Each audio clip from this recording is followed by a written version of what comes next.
Hey guys, Brent Hull Build Show, talking today about architectural styles and kind of some confusing terminology and how to help frame those things for your clients so you can be the expert. Come join me today in the Build Show.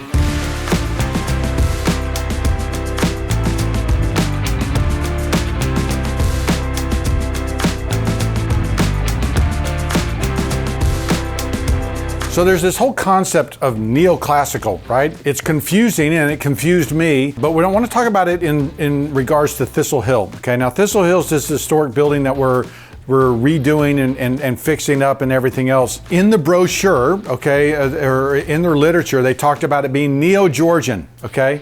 It's not Neo-Georgian. You know, why did someone say it was Neo-Georgian? Because most people don't know, right? And those people don't understand the nuances of architectural style. And look, it's taken me a long time to kind of put it together and try to figure it out. One of the very first things we did in North Bennett Street was read, Field Guide to American Houses by Virginia McAllister, because she breaks out all the architectural styles. And that was really just a start. This house, built in 1904, had Victorian roots, okay? Late Victorian roots. Some of the ornamentation and detail inside is late Victorian. The house is neoclassical. Now, if you're dialing into that, there's a neoclassical era in the late 1700s, early 1800s. And as Robert Adam, when he was viewed Pompeii and saw the differences between the exterior of Roman buildings and the interior of Roman homes, and did this whole book, and decoration changed and everything else changed as it became neoclassical. That's what it's called.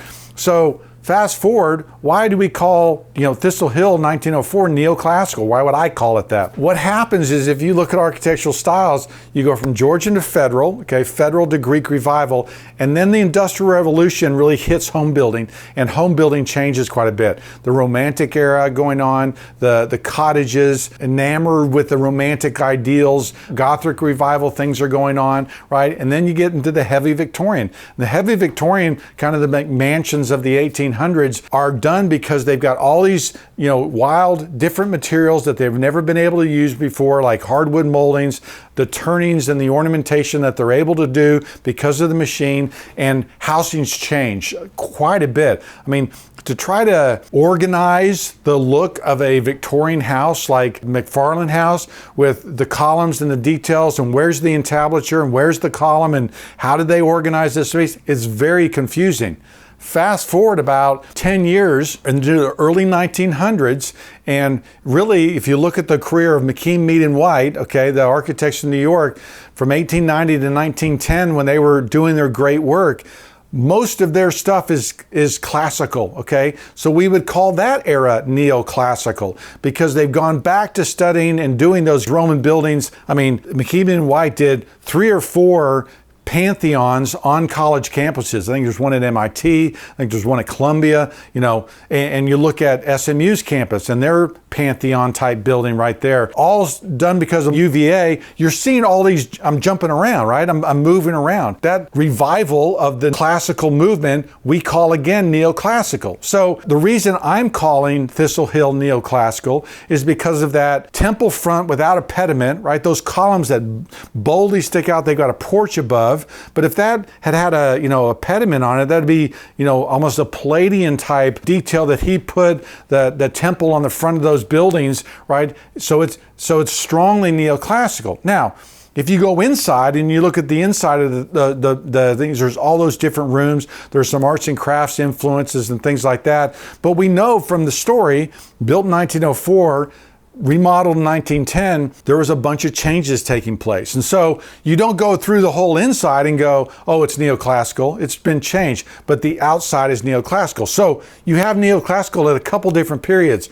Georgian to Federal, and then later in the early 1900s. I mean, another example is the Kell House we did up in Wichita Falls. It has that temple front as well, and those columns that come out. What about the balustrade, and what about the columns that go around down the side?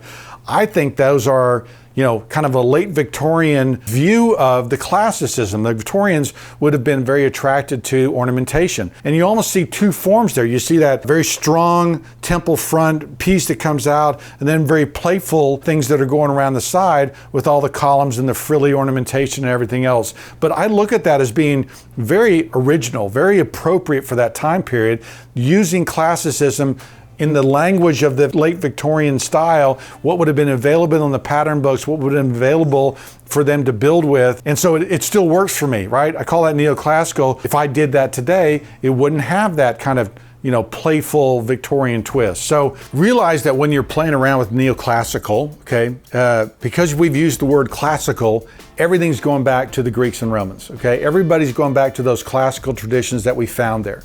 And so realize because there's changes in iteration, okay, as we organize and do those things today, there's a playbook, okay, I keep talking about a playbook, but there is a way to organize and put those things together and play around with different parts and pieces and still make it interesting. So that neoclassical today, right, or can be a little bit federal, be a little bit Georgian, be a little bit Greek revival, have a mix of those things so that they work together. Maybe your stair newel is a Greek revival stair newel, but your stair parts are more federal. Maybe your entry is Greek revival, but the inside's Georgian or the inside's colonial. So there is a lot of leeway once you understand all of those traditions, Greek revival, federal, and Georgian, we're all leaning on and looking to the past.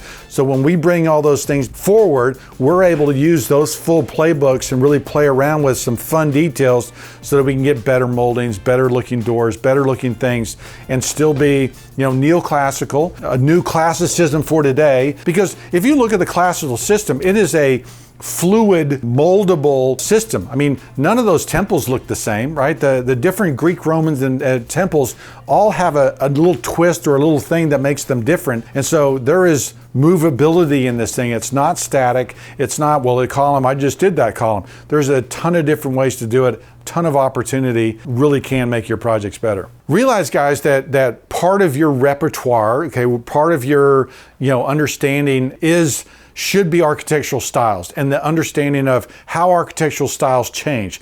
Because just like if you had someone come and tell you they want to build a Tudor home or someone that wants to build a traditional home, I want you to be able to dive into those conversations and say, well, tell me what you mean by traditional. Does that mean Georgian? Does that mean federal? Does that mean Greek revival? Because all of those things are traditional. It could also be colonial, right? Pre-Georgian, that when we were colonies and some of the interesting vernacular things that were happening there, right? Well, which one is it? And so by you asking those questions, by you, chasing those things down and have an understanding of it, you become an expert that becomes a valuable asset on your jobs. I was told yesterday by a client, and we were talking about moldings, and I said, I'm sorry, I'm geeking out to all this stuff. And they go, no. You need to tell us, that's the reason we hired you, okay? So it was that understanding of this stuff that was the reason why they wanted me on the job. I want you to be that expert as well. And an easy way to do that is to learn about architectural styles in America so you know the difference between Second Empire and Queen Anne, the difference between Greek Revival and Federal, the difference between those things, and you can talk about them. Now, how long should it take you to learn all that? Anyone? I'm thinking it's going to take you 2 years, maybe 5 years, okay? Depending on how much travel you do and how hard you study it. It took me at least 5 years, but now 30 years into my career, I finally feel like I can talk about these things knowledgeably, because I've also said, oh, that's Queen Anne, and no, that's not Queen Anne, so you make mistakes and things like that, and that's okay, but at least you identified it as Victorian and not, arts and crafts. So I believe that if you want to be a master builder, you have to understand architectural styles in America. You can't, and even some in Europe. I don't think you can be a master builder without understanding some design, some style, and maybe this is the first step of understanding that. I don't want you to be that builder who's like, well, give me the plans, I'll build it. I want you to be the builder who says, well, those really aren't Georgian moldings that you did. If we did it this way, we could do this. Then you become a real valuable member to the build team. Then you really become and work towards being that master builder.